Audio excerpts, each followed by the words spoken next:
All right. Wow. We've got some breaking news here. A big story developing off the coast of Northern California. A 7.0 magnitude earthquake near Ferndale, to be more precise. Mhm. And that's the strongest quake to hit that area since way back in 2005. So we've got a ton of reports, eyewitness accounts, expert analysis. You know what that means. It's deep dive time.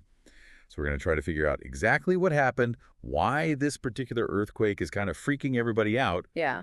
and what we can all learn from it to stay safe. Yeah, I gotta say, this one is definitely eye-catching. And you know it's that location, 60 miles offshore. I mean, that might sound like a pretty good distance, a safe distance. But believe me, it's close enough to really shake things up, no pun intended. Okay, so that's got my attention. But before we get into like the really specific stuff about this quake, could you kind of remind us, give us like a crash course on the basics of earthquakes? I mean, we all learned about, tectonic plates and fault lines back in school, Yeah. but it never hurts to refresh our memory. Absolutely, yeah. So think of it this way. The Earth's crust is like this giant jigsaw puzzle, right? But these puzzle pieces, we call them tectonic plates, are always moving, always shifting, grinding against each other. And when all that stress builds up and finally releases, boom, we get an earthquake. And that magnitude number you hear, that 7.0, that's how we measure how much energy was released. And a 7.0, let me tell you, that's a serious quake, much stronger than, a 6.0. Yeah, so that definitely puts things into perspective. But you mentioned that the location here is really key. So besides the obvious, it's off the coast of California, why does that matter so much? Well, remember those tectonic plates we were talking about? Well, off the coast of Northern California, there's this really crazy spot called the Mendocino Triple Junction. And instead of just two plates meeting, you've got three. The Pacific, the North American, and the Gorda plates, all kind of jammed together, pushing and shoving. Hold on, triple junction. That sounds pretty chaotic. Yeah, it is. It's a recipe for a lot of geological activity, let's just say that. It's like a three-way intersection with bumper cars constantly colliding. And you know the San Andreas Fault, the one everyone always talks about, the big one fault? Well, it actually ends right there at the triple junction. Oh, wow. Okay, so even though this earthquake wasn't directly on the San Andreas Fault, it still got everyone on edge because of this whole triple junction thing. And speaking of feeling the earth move, we actually have a story from a guy who experienced it firsthand. A guy named Peter Rhodes, who's originally from New Hampshire, but now lives in Arcata, California. Oh, so a newcomer to the California earthquake experience. It's always interesting to hear how people react to their first one. Yeah, so Peter said he was at work when it hit, and he said he felt the whole building moving, and not just like side to side, but like up, down, every which way. He said it was like being on a boat in rough seas, something he'd never felt before. Yeah, that sounds about right. You know, when you're close to the epicenter, that's what it feels like. The closer you are, the more intense the shaking. And it's not just the physical sensation either. It's the suddenness of it all. One minute everything's normal, the next you're in the middle of this totally chaotic event. It can be pretty disorienting. Yeah, I can only imagine. And this earthquake was strong enough to trigger a tsunami warning, even though it was offshore. Now, a lot of people think that tsunamis only come from earthquakes that happen right on the coastline. So can you explain why that's not always the case? Sure. So when you have an earthquake under the ocean floor, it can cause basically a giant underwater landslide. And all that movement displaces a massive amount of water, creating these waves that travel outward. And that's what we call a tsunami. And the thing about tsunamis is even a small wave out in the deep ocean can turn into a gigantic wall of water as it gets closer to the shore. So even if an earthquake is a ways offshore, the threat of a tsunami is still very real. Yeah, so it's definitely not something to take lightly. And in this case, thankfully, the tsunami warning was later canceled. But even with that good news, there's still the issue of aftershocks. Yeah, aftershocks, they're basically these smaller earthquakes that follow the main event. It's like the Earth is trying to settle down, readjust after getting shaken up so violently. And the USGS, they're predicting a 99% chance of aftershocks magnitude 3 or higher over the next week. Wow, 99%. That's a pretty high probability. Yeah. So how strong could these aftershocks potentially get? Well, so far the biggest one has been a 4.7. But here's the thing. Even though most aftershocks are smaller than the main quake, there's always a chance that one of them could actually be bigger. Oh, so we're not out of the woods yet. This is starting to feel like a disaster movie. Well, I wouldn't go that far. But it's definitely a good idea to stay aware and be prepared. For sure. And, there's been a lot of talk online, people connecting this earthquake to the San Andreas Fault. Some are even saying this is like a warning sign, a precursor to the big one. Yeah, it's understandable that people are making that connection, especially in California, where the San Andreas Fault is always looming in the back of everyone's minds. But remember, this earthquake happened near that Mendocino Triple Junction, not directly on the San Andreas. Okay, fine. But it's important to keep in mind that this whole region is incredibly interconnected. The same forces that are moving the San Andreas Fault are also at play at the Triple Junction. So while this earthquake might not have been the big one, it definitely shows just how complex and unpredictable this area really is. Okay, so I'm officially both fascinated and slightly terrified. But I guess the more we understand about all of this, the better prepared we can be. And speaking of preparation, that's a perfect lead-in to the next part of our deep dive. We're going to take a quick break, but when we come back, we'll be talking about what this earthquake means for California and what steps we can all take to stay safe. Okay, welcome back. I got to say, after that last segment, I'm feeling a little bit overwhelmed. We've covered tectonic plates, triple junctions, tsunamis, aftershocks. My brain is full. Yeah, it's a lot to take in for sure, but that's kind of the point of these deep dives, right? We try to break down these really complex topics, make them a little bit more understandable. Exactly. So before we move on to what all this means for people in California and beyond, I want to circle back to the San Andreas Fault for a minute. You mentioned that this earthquake, even though it wasn't directly on the fault, it's still connected to it in a way. So can you kind of elaborate on that? Because I think a lot of people hear San Andreas and they automatically think the big one. Yeah, that's a natural reaction. The San Andreas Fault has kind of become this symbol, this icon for catastrophic earthquakes. And for good reason. I mean, it's huge, over 750 miles long, running right through the heart of California. And it marks the boundary between two of those massive tectonic plates we talked about, the Pacific Plate and the North American Plate. Okay, so picture these two giant plates constantly grinding against each other. What kind of impact does that have? Not just on earthquakes, but just on the region as a whole. Well, for one thing, it's shaped the landscape of California, the mountains, the valleys, even the beaches, all a result of millions of years of movement along the San Andreas Fault.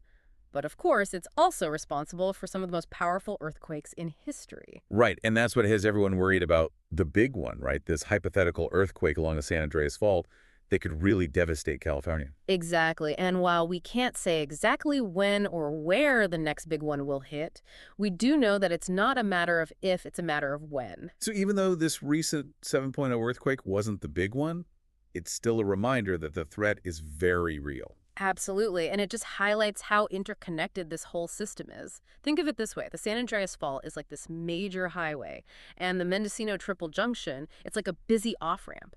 Now, even if an accident happens on that off-ramp, it can still cause major traffic jams on the highway. Okay, that's a really good analogy.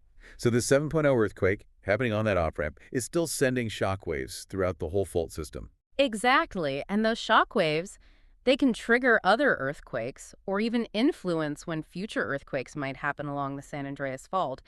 It's a very complex web of interconnected forces, and honestly, scientists are still trying to figure out all the details. Well, I'm definitely starting to get a sense of just how complex it is. And I think it's important to remember that this isn't just some abstract scientific concept. Earthquakes have a very real impact on people's lives. You're absolutely right. And this is where the conversation shifts from the purely scientific to the social and economic implications of earthquakes. I mean, California is one of the most populous states in the U.S., and a lot of people live in areas that are at very high risk for earthquakes. Yeah, and we've seen the devastation that earthquakes can cause. Not just the immediate damage from the shaking, but the long-term impacts on infrastructure, businesses, entire communities. Exactly. And we can't forget about the psychological toll either. The fear, the uncertainty, the disruption to everyday life, it all adds up. So knowing all of this, what can people do to prepare for the inevitable? I mean, we can't stop earthquakes from happening, but we can take steps to minimize the damage and protect ourselves, right? Absolutely. And that's where preparedness comes in. It's not about living in fear. It's about empowering yourself with knowledge and taking practical steps to stay safe. Okay, so let's talk about preparedness. What are some of the key things people should be doing to get ready for an earthquake? Well, first things first, have a plan. Talk to your family about what you do in the event of an earthquake. Identify safe places in your home. Practice drop, cover, and hold on. Oh yeah, drop cover and hold on. That's the mantra we all learned back in school, right? Yep. It might sound simple, but it can really make a difference. And it's not just about knowing what to do during the shaping, it's about what to do afterwards. Yeah. How will you communicate with family if cell service is down? Where will you go if your home is damaged? Having a plan in place can really help reduce anxiety and make sure everyone knows what to do in a stressful situation. Makes sense. What about supplies? What kind of things should people have on hand in case of an emergency? Having an emergency kit is crucial. Water, non-perishable food, a first aid kit, flashlights, batteries, any medications you need.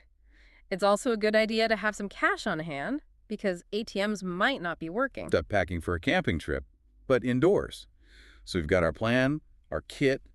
What else should we be thinking about? Securing your surroundings can go a long way in reducing damage and injuries. Make sure heavy objects like bookshelves and mirrors are properly anchored to the wall. You don't want those falling on you during an earthquake. Right, because even if you're under a table, you don't want a bookcase landing on top of you. Exactly, and think about putting safety latches on cabinets to prevent them from flying open. You'd be surprised how many injuries happen from things flying around inside the house during an earthquake. Wow, this is all starting to feel a lot more manageable. It's good to know that there are things we can do to protect ourselves and our families. Absolutely, and remember, preparedness isn't a one-time thing. It's an ongoing process. Regularly check your emergency kit, practice your family plan, and stay informed about earthquake safety tips. Great advice. And speaking of staying informed, in the final part of our deep dive, we'll explore some resources and tools that can help you stay ahead of the curve when it comes to earthquake preparedness. All right, welcome back to the deep dive. We've been talking about this 7.0 earthquake that hit Northern California and really getting into, the science behind earthquakes, the risks, all that. It's definitely been a fascinating and honestly kind of a scary conversation. Yeah, it's one of those things, the more you learn about it, the more you realize just how powerful nature can be. But hey, knowledge is power, right? The more we understand about earthquakes, the better we can deal with them. Exactly. And, we've covered the science, the risks, the importance of being prepared. But what does that actually look like? Where can people go for reliable information and resources to help them get ready? Well, the good news is we live in a time where information is pretty easy to come by.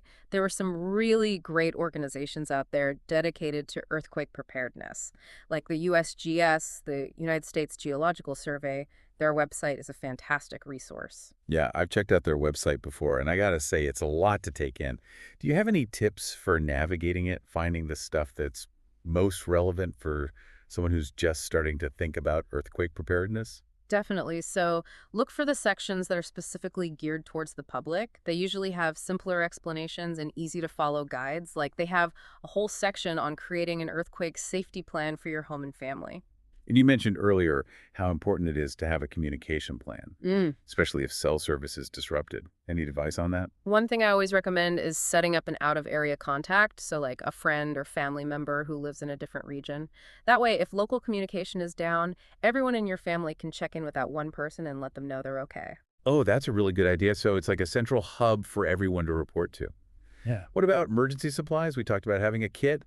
What are some things people tend to forget about? One thing that often gets overlooked is entertainment. Might sound kind of silly, but if you're stuck at home for a few days without power, having some books, games, a deck of cards, especially if you have kids, it can really help keep spirits up. Oh, yeah, that's a great point. It's easy to just focus on the necessities, but keeping yourself entertained is important too. Absolutely. And speaking of necessities, don't forget about sanitation. Hand sanitizer, wet wipes, even a portable toilet. Trust me, you'll thank me later. Okay, noted. Sanitation is definitely going on my checklist. Anything else that often gets missed? Oh, dust masks. After an earthquake, there can be a lot of dust and debris in the air, and it's not good to breathe that stuff in. Right, so having a few dust masks on hand could be really helpful. Well, I'm feeling a lot more prepared just hearing all these tips. And that's the point. Preparedness doesn't have to be this big, scary thing. Start small, gather information, put together a kit, and just remember it's an ongoing process. Keep reviewing your plan, checking your supplies, and stay informed. Great advice. And for everyone listening, we'll include links to all the resources we mentioned, like the USGS and ready.gov, in the show notes. Perfect, because ultimately knowledge is power. The more we know, the better prepared we'll be. Couldn't agree more. And on that note, we're going to wrap up this deep dive into the Northern California earthquake. Hopefully you found it informative and helpful. And remember, earthquakes are a fact of life in many parts of the world, but they don't have to be a source of constant fear. By taking some simple steps to prepare, we can all make ourselves and our communities more resilient. Well said. Thanks for joining us on the deep dive. Stay safe out there, everyone.